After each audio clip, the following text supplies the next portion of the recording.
So I think there are three quick things that people don't always appreciate about leadership, and some myths that people have about how you run something. Myth number one, there are a lot of people who think that experience is king, that actually being the most senior person in an organization means that you should go to the top. In my mind, I think actually judgment and talent matter even more. Now, don't get me wrong, I think experience matters. If you want someone to fly your plane, you want to make sure they have enough experience in piloting an aircraft. The same is true in practicing law or running a business. There has to be some threshold of experience that someone has. But to my mind, and in my experience, it is not the case that the technically most experienced person or the most senior person is the right man or woman to promote or lead. I think we are a bit fetishistic about experience and seniority, and that's a mistake. If you ask me, I think part of the reason that Congress is in the terrible shape that it's in and is as dysfunctional as it is that it partially, and in some cases largely, relies on the seniority system. In my own office, we have practiced this. I started to promote people who were not the most senior in a particular unit, and people got upset about that. But what that told the young, hardworking, talented people with judgment is that if they worked hard and they applied themselves, they didn't have to wait in line for years and years to help to run the organization. I made the chief of my securities fraud unit, who was responsible for overseeing a lot of the insider trading cases that you've read about, an Indian-American guy, also from the north, by the way, Anjan Sani, who many of you may know, who had never done a securities case before I put him in charge. And the reason I put him in charge is it was because he had talent and judgment and the ability to work hard, which was more important to me than subject matter expertise. The last two chiefs of my public corruption unit, I don't know how many of you are here from New York or following the public corruption work that we've been doing, but we have brought to bear in court more politicians in New York than I think anyone has ever done anywhere in the history of New York. We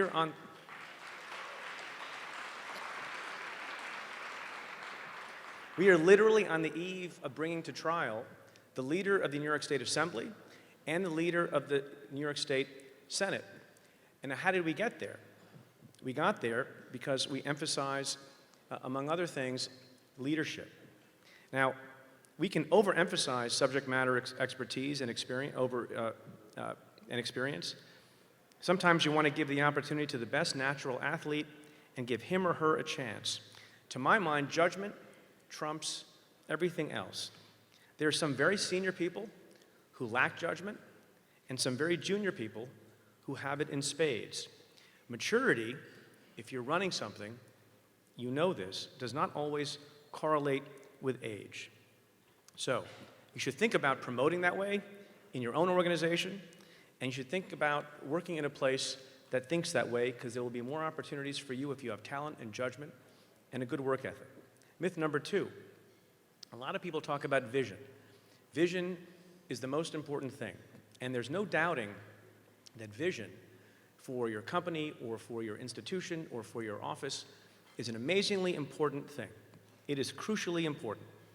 But it is worth noting that without the daily attention to the execution of a plan, that vision never succeeds.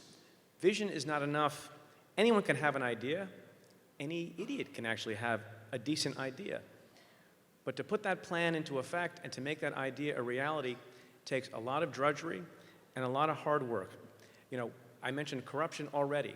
It's not enough to simply have a vision and an idea that we should attack public corruption, as rife as it is in New York. How did we get to the point where we are in my office? It wasn't just the idea or the vision. It was in the execution by the career men and women of my office and at the FBI. It was about the daily grind of reviewing documents, following the money, chasing leads, literally going through the trash and figuratively turning over every rock imaginable.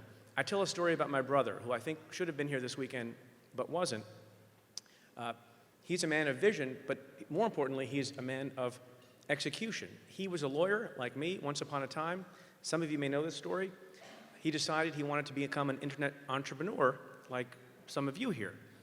So he left the law and decided he wanted to sell merchandise on the internet. And I asked him what, and he said he wanted to sell diapers, which is kind of odd and had my parents very worried.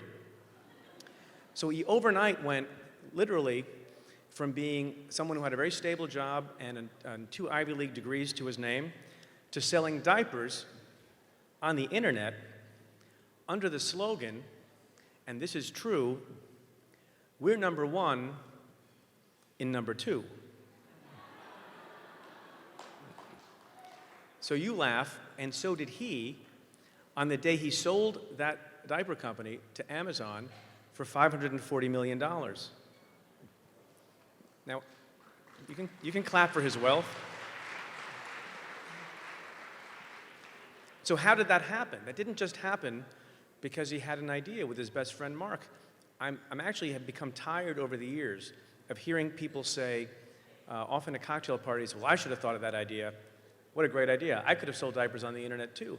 And I think to myself, well, you would still be penniless. Because the reason my brother and his friend made a great company was because they engaged in the daily grind and work of making their business a reality, their vision a reality. There were times, by the way, that my brother and his best friend pretended to be disgruntled customers and would call customer service and pretend to be people angry at how their order was fulfilled.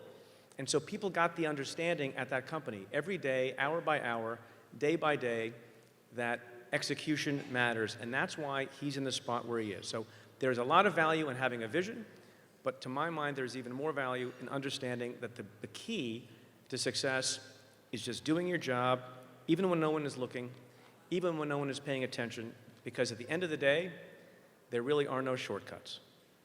Myth 3. It is a common phrase and a common saying that good guys finish last.